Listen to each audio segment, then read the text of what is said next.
안녕하세요. 제시문에 대한 2차적 종합적 예를 통해 문제풀이 완성도와 고고도 케이스 수준을 높여가는 배치성 1% 공부입니다. 이번 영상은 오늘 실시한 평가한 6월 모평 중 과학 질문입니다. 제시문 내용과 문제의 내용을 볼 때 독해의 난이도가 다소 있었을 것으로 예상됩니다. 우리는 물방울, 비눗방울, 기포 등이 고의 형태를 취하고 있는 것을 볼 수 있다. 흔히 관찰할 수 있는 사실인데 고형은 동일한 부피에서 표면적인 최선 형태인데 그렇죠? 과학적 지식인 것 같습니다. 이제부터 액체 분자 간의 인력으로 발생하는 표현 장력의 작용 때문이다. 고형이 물 분자가 고형을 유지하는 것은 기포나 비눗방울도 마찬가지 표현 장력이 작용한 것이다. 액체 방울에서 방울의 외부 압력과 표현 장력으로 인한 압력의 합이 내부 압력과 균형을 이룰 때 방울은 그 크기를 유지한다. 물방울이든 비눗방울의 기포 등이 일정한 그 크기를 유지할 때는 외부 힘 플러스 표현 장력 이퀄 내부 압력이라는 거죠. 그죠? 요걸 기억하면 좋을 것 같습니다. 이때 내부 압력은 액체 방울을 팽창시키는 힘으로 작용하고 우리 버텨야 되는 거니까 외부 압력과 표현 장력으로 인한 압력은 액체 방울을 수축시키는 힘으로 작용한다. 요 두 힘이 외부와 내부의 힘이 균형을 이루면 물방울이 유지가 되겠죠. 물방울, 비눗방울, 기포 등이 이들 간의 관계를 라플라스식으로 표현할 수 있다. 라플라스 수특 개념학습에 나온 것 같은데 그죠? 폐호흡 관련해서 이 식에 따르면 액체 방울의 내부 압력과 외부 압력의 차이는 고형의 액체 방울에서 표현 장력의 정비라고 액체 방울의 반지름에 반비한다. 액체 방울에서 내부 압력과 외부 압력의 차이, 그러니까 내부 압력, 외부 압력을 뺀 값은 표현 장력에 비례한다. 이거 앞에서 얘기했는데, 그러니까 구구를 균형 상태 유지한다고 했을 때 내부 압력 이퀄 외부 압력 플러스 표현 장력으로 했거든요. 그렇죠? 그러니까 내부 압력에서 외부 압력 빼면 표현 장력이 남는 거니까 표현 장력이 커지면 내부 압력이 커져야지 버틸 수 있는 거죠. 그렇죠? 그러니까 내부 압력은 외부 압력과 정비례하고 표현 장력과도 정비한다. 이렇게 볼 수 있겠습니다. 그렇죠? 그 다음에 액체 방울의 반지름에 반비한다. 반지름이 작아질수록 내부 압력은 커져야 더 잘 버티겠죠. 그렇죠? 외부의 압력의 버티는 힘이 커져야 되니까. 그렇죠? 내부 압력은 외부 압력, 표현 장력의 정비라고 액체 방울의 반지름에 반비한다. 라플라스식은 사람이 호흡할 때 폐포에 작용하는 압력과 표면 장력 사이의 관계를 설명할 때도 이용한다. 이것이 수특에 나온 내용이죠. 그렇죠? 폐포는 그 내부에 압력과 인체 외부의 공기의 압력의 차이로 인해 공기가 들어간다. 압력 차이가 있어야지 흐름이 생기는 거죠. 이는 공기가 압력이 높은 곳에서 낮은 곳으로 이동하기 때문이다. 높은 곳에서 낮은 곳을 기억하고 정보를 폐포를 둘러싸고 있는 액체 측의 표면 장력은 폐포를 수축하게 하는 압력으로 작용한다. 표면 장력은 표면을 유지하지만 어쨌든 내부의 압력으로 작용해서 일정 상태로 이렇게 누르는 겁니다. 그렇죠? 그러니까 수축하는 역할이고 그런데 지질감, 그러니까 폐포를 수축하게 하면 압력이 커지면서 폐 안에 있던 공기가 나가겠죠. 그런 역할인 것 같고 근데 지질과 지방질과 단백질로 구성된 계면활성제가 분비돼요. 미끌미끌 아시죠? 기능 거품 같은 거. 액체 측의 표현 장력을 낮추면은 표현 장력이 폐포를 수축하던 그 역할이 조금 느슨해지겠죠. 그렇죠? 그럼 다시 폐포가 커지면서 공기가 들어올 수 있는 그런 상황이 되겠죠. 이에 따라 폐포의 확정이 쉬워지면 공기가 들어오는 거고. 폐포가 확정되면 폐포 내부의 압력이 낮아지면 공기가 더 들어오는 거고 이런 역할인 거죠. 그렇죠? 그러니까 폐포를 누르면 공기 나가고 폐포를 펼치면 폐포를 넓히면은 공기가 들어오고 이것을 표현 장력과 계면활성제가 번갈아 가면서 역할을 한다는 거겠죠. 라플라스식은 두 기포가 합쳐지는 경우를 이해하는 데도 도움이 된다. 첫 번째는 폐호흡과 관련돼서 얘기했고 기포가 합쳐진 경우 비눗방울, 물방울 같은 경우 크기가 서로 다르고 구성물질은 같은 두 기포가 접해요. 같은 비눗방울이 같은 물방울 합쳐질 때 한쪽 기포에서 다른 쪽 기포로 공기가 이동한다. 앞에서 압력이 높은 곳에서 낮은 곳에 이동하는데 앞에서 내부의 압력이 반지름에 반배라고 했죠. 작을수록 내부 압력이 높기 때문에 작은 물방울이 큰 물방울 쪽으로 작은 비눗방울이 큰 물방울 쪽으로 합쳐질 것 같습니다. 이 결과로 두 기포가 합쳐져 기존의 기포보다 더 큰 기포 하나가 만들어졌다. 그렇죠. 그렇게 되겠다. 작은 게 큰 걸로 합쳐지고 실제 관찰해봐도 그런 걸 경험한 적 있을 겁니다. 실생활에서 라플라스식과 관련된 사례로 잉크젯 프린터를 들 수 있다. 우리 많이 쓰는데 잉크젯 프린터에서는 분사장치의 노즐을 통해 잉크가 분사된다. 이때 분사된 잉크는 공기 등에서 방울의 형태가 되며 잉크 방울은 종이에 도달한다. 잉크 내부에 노즐에 뭉쳐있다가 공기 중으로 나면서 방울과 미세 방울로 형태가 되는 것 같습니다.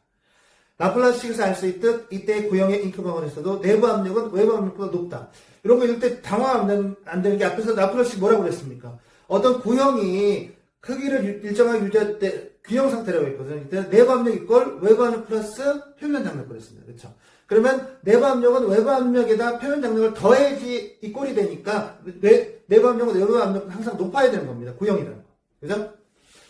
구형의 잉크방울이 형성된 것만으로 인쇄가 이루어지는 것은 아니다. 잉크방울이 노즐에서 나와서 목표점에 얼마나 안정적으로 도착하는지 정도는 온해소르게수로 표현된다. 어렵네요, 말이.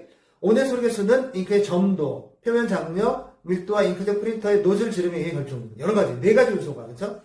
점도란 끈적거리는 정도를 말하면 많이 쓰는 거니까 액체가 끈적끈적할수록 점도가 크다 그러면 점도가 너무 높으면 잘 안 나옵니다. 아시겠죠? 뭉치는 거죠, 이게. 온해소르게수는 잉크의 점도가 클수록 크고 이 수치는 잉크의 점도가 클수록 커진다는 그러니까 크고 작은 게 좋고 나쁘의 뜻이 아니고 어떤 상태라는 겁니다. 잉크의 표면 장력, 잉크의 밀도, 누제 지름 이 세 값의 곱이 클수록 작다. 이게 원리입니다. 그냥 수치의 원리. 따라서 이러한 요인들에 알맞게 조절함으로써 안정적인 인쇄가 가능하다. 일반적으로 온해소르게수의 범위가 대략 0.1에서 1점 사이면 안정적인 인쇄가 가능하다. 이게 알맞은 수치가 이렇게 제시되어 있고, 가령 점도가 커서 온해소르게수가 이 범위보다 크게 됩니다. 점도가 커지면 수치가 높아집니다. 잉크가 노즐 밖으로 나오지 못한다. 너무 뭉쳐있는 거죠. 끈적끈적한 상태에서 반죽처럼. 이와 반대의 경우 수많은 위성 잉크 방울이 생겨, 위성이라는 건 제 기능을 하지 못하는 정도 같거든. 주위를 맴돌면서, 그렇죠? 원치 않은 오염이 발생한다. 온해소르게수에 영향을 주는 네 요인에 의해 온해소르게수가 결정되면 이로부터 안정적인 인쇄하는 정도를 파악할 수 있다. 이 수치가 0.1에서 1점 사이로 벗어나면 조절하는 거지. 이 네 가지 구성 요소를 가지고, 그죠? 14번. 윗글에서 알 수 있는 내용으로 적절하지 않은 것은 1번. 액체 방울의 고용을 이루는 것은 액체 표면 장력이 작용하기 때문이다. 이거 1번은 세 번째, 네 번째 줄에 명시가 되어 있는데, 그렇죠? 표면 장력 플러스 외부 압력 이퀄 내부 압력, 요 균형 상태가 고용이죠. 그렇죠? 1번 맞는 선택이고, 2번. 동일한 부피의 액체는 고용을 이루고 있을 때가 다른 형태를 이루고 있을 때보다 표면적이 표면적이 작다라고 1문의 두 번째 줄에 명시되어 있습니다. 그렇죠? 열심히 설명한 부분이었고, 처음에. 3번. 호흡이 일어나려면 폐포 내부 압력과 인체 외부 압력의 차이가 발생해야 된다. 폐호흡과 관련해서 이 문단을 제시하고 있는데, 이 문단 두 번째 줄 보시면 폐포에는 그 내부의 압력과 인체 외부 공기의 압력 차이로 인해 공기가 드러난다라고 명시되어 있죠. 그렇죠? 맞는 선지인데, 요때 표면 장력이 이제 폐포에 작용해갖고 이게 수축을 시키면 폐포 내부 압력이 커지면서 공기가 빠져나가고, 그렇죠? 계면활성제가 흘러나와서 표면 장력을 약화시키면 폐포가 늘어나면서 공기가 들어오고, 이런 상황이었습니다. 그래서 우리가 이해했습니다. 그래서 4번. 지질은 폐포를 수축하게 하는 압력을 약화하는 물질의 구성 성분 중에 하나이다. 요것도 이 문단 끝부분에, 그런데 지질과 단백질로 구성된 계면활성제가 분비되어 이렇게 명시되어 있으면 맞는 얘기죠. 답은 5번이에요. 자동적으로. 잉크젯 프린터에서 노즐은 작은 잉크 방울을 합쳐 큰 잉크 방울로 만드는 역할을 한다. 노즐은 잉크를 분사하는 역할이었고요. 이거 4분단에 나오는데, 그렇죠? 이것이 공기 중으로 흘러나오면서 방울 형태가 된다고 명시되어 있어요. 그렇죠? 공기 중에 세 번째 줄에 4분단 세 번째 줄에 공기 중에서 방울 형태가 되면 이렇게 나오겠죠. 그러니까 처음부터 작은 방울 합쳐 큰 방울을 만드는 게 노즐이 아니고, 노즐은 잉크를 분사하는데 분사되는 순간부터 공기 중에서 잉크가 방울 형태가 되는 거죠. 답은 5번입니다.